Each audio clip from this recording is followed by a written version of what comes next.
Hello everyone, welcome to Model Gaming, episode number 47. It is October 21st, 2018, and thank you so much for joining. The past few episodes, I have been writing a script and reading off that. This is going to be a little bit different. It's going to be about half and half, as I was waiting up until just moments ago talking with someone in the film industry about how they experience crunch, and so I wanted to relate that to this story. The big news story this week is that Rockstar, of all companies, you know, everyone hails Rockstar as the best video game company or one of the best, and the mighty example of the best the industry has to offer, is releasing Red Dead Redemption 2, and one of the co-founders, Dan Houser, had a fantastic interview in Vulture. I really recommend you read it. It's really great. But he mentioned a 100-hour work week. And taken out of context, that sounds very, very bad. But in the context of the article, he meant this main core group of writers were so excited to get the story done that they worked 100-hour weeks. Not all the way through, not, you know, for months at a time, but that they had worked 100-hour weeks. And this again brought up the major concept of crunch, okay, and how bad it is in the video game industry, how it's been there since the very beginning, and how bad it is. So what I want to start by saying is I talked to two friends in the film industry, and they both have different jobs, and they're both very specific and interesting. One of them works at a production company that does shorts, and the other works on trailers and DVD packages, like Blu-ray packages for menus and whatnot. So the one friend that works at a film production short company, she said that how she experiences crunch. Again, these are all unionized, okay? They're in the union. That's how it's going to be, okay? So it is better. So she experiences crunch where they will tell her that they need to take her weekend up. And by doing so, they will tell her, you'll get a free day off whenever you can use it. But sometimes what happens is she doesn't get to use that on a weekend. So she, even though she's in a union, experiences crunch in that specific way that even though they're giving her a free day, a lot of the times she does not get to use that on a weekend, and so it's a little bit less value. My good friend who works in the film industry working on trailers. Now this is where I wanted to dig into it. He works for Fox, and what he explained to me was this. The way that they handle crunch is they will let their employees know about a week in advance if they need to do extra work, overtime, any extra hours, and they do get paid for it, okay? But in order to relieve that stress and tension, they will give them heads up. It's not just something like, hey, you need to stay here for an extra 4 hours every night. Now that happens to my friend in the short films. Sometimes they'll just say, hey, we're not getting it done. You got to stay an extra 4 hours. And what he explained to me when he was doing trailers, not for Fox. So he used to work not for Fox doing trailers. And sometimes his boss would come in that day at like 5 o'clock when he's working until 7 and go, yeah, we got to hit that deadline. You got to stay until you're done. And sometimes that would mean 1, 2 in the morning. And he was salaried then and he wasn't getting paid. So now at least they have some headway. And working for Fox, he said the conditions are excellent. And he actually says that many people look to try and get jobs at Fox in his specific industry to work there because they do provide better crunch hours. He also said that this isn't every week. This is in very specific instances, sometimes just for a day or two, not necessarily a week. So even though these two examples that I've provided are in the union, okay, they're under union regulations and the unions are heavily watching, they still experience crunch. And much like the video game industry, this is technically non-mandatory but mandatory crunch, right? Where you can't just say no because they'll find somebody else to do it. Okay, so my friend, he'll work 55, 60, 70-hour weeks sometimes when a project is behind, somebody got sick, whatever, where he has to work 2, 3, 4 days in a row of his normal work week to make up for that person being sick or that expanded deadline or whatever. So getting to video games, The big thing that's been happening is companies have been getting caught more.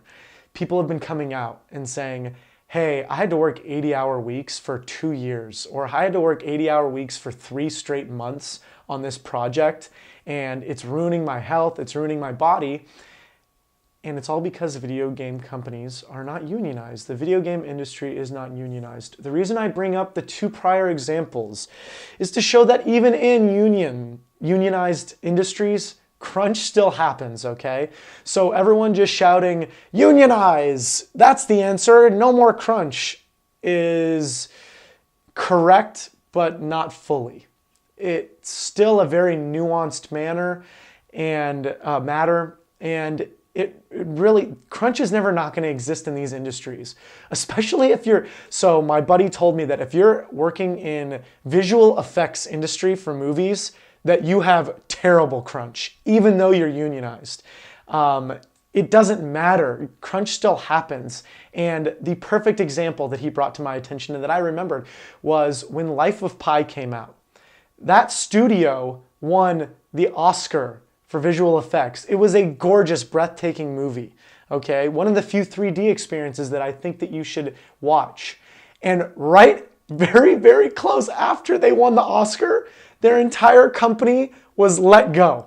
Everyone was fired, okay? I likened it to basketball, where like the last 3 seasons, the head coach that's won Coach of the Year has been fired. It's like everybody is indispensable, okay?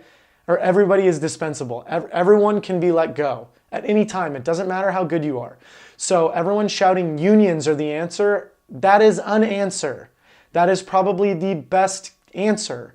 But I think it is impossible to eliminate all crunch in these industries. So the whole point I want to relay is, yes, it will always fall on project management. A lot of crunch is going to mean that you have bad management, straight up. That's what it is. My friend said that his management at Fox is excellent, and they've done everything they can to minimize crunch and to at least let him know when crunch is going to happen. But in all these instances of companies having sustained crunch, 60-hour, 70-hour, 80-hour weeks, 100-hour weeks, 2-3 weeks in a row, a month in a row, that's shitty management and should be frowned upon, okay? Rockstar tried to do the right thing. They tried to let everyone come out on Twitter and say, hey, tell your story. I hope we've created a good atmosphere for you to work in. And the majority of it has been good, but in some instances on Red Dead, some production companies for QA have come out and said, no, it was friggin' awful working on it. It was terrible. Okay, so yes, unionizing is an answer. It's probably the best answer. But I don't think you're ever going to eliminate crunch. But you can eliminate bad managers, okay? You can hire people that are good for the job. So, a little bit bifurcated this week. I'm going to try and set up my my scrolling thing here to get everyone going and finish the rest of the episode. Give me a sec. Hopefully my phone is not blocking the camera. All right, everyone, there we go. A little disjointed, but I just finished talking with my buddies in the industry and really wanted to come forth and bring that info. So, new releases this week: Starlink Battle for Atlas got a 76, Soul Calibur 6, 85, Astrobot Rescue Mission in 89. Everyone check out that game. It's supposed to be the Mario 64 for VR, okay? Red Dead Redemption 2, again with that interview with Dan Houser. Came out with some cool news, okay? Basically, they released a final launch trailer, which was good, which had the overall arcing story. Good launch trailer, good for general public. But Dan Houser came out and said the campaign is going to be roughly 60 hours after cutting 5 hours out of it, which is cool.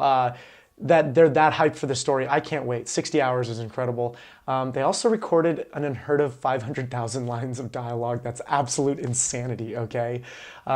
And unfortunately, it's also going to take 105 to 140 gigabytes on your hard drive, so make room, everyone.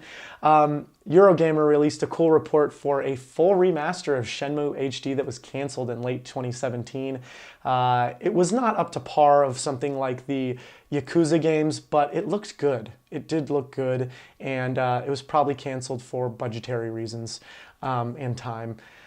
Sega came out with some big ass numbers this week for lifetime sales of Sonic reaching 800 million units. That's absurd. Yakuza is also selling well. Puyo Puyo is also selling really well. Finally, Yakuza has caught up in the West, which is awesome. I'm really happy. Those games should be played and need to be played. And one last thing, just to get some numbers at you, Persona at 9.3 million, Yakuza at 11, and Puyo Puyo at 27 million. That's pretty substantial, and a lot of those Yakuza units have been in the last couple of years with the ones released in the West. So that's going to do it for this evening. I am GWFawkes. That's GWFawkes. Follow me on Instagram and Twitter. But most importantly, follow me on twitch.tv/Model Gaming Show. This is the Model Gaming Show. I do it every Sunday night, 7 p.m. I hope you enjoy it. And sorry for the sporadic nature of this episode, but I didn't have time to formally prepare anything because of who I talked to. I hope you enjoyed. Have a fantastic night.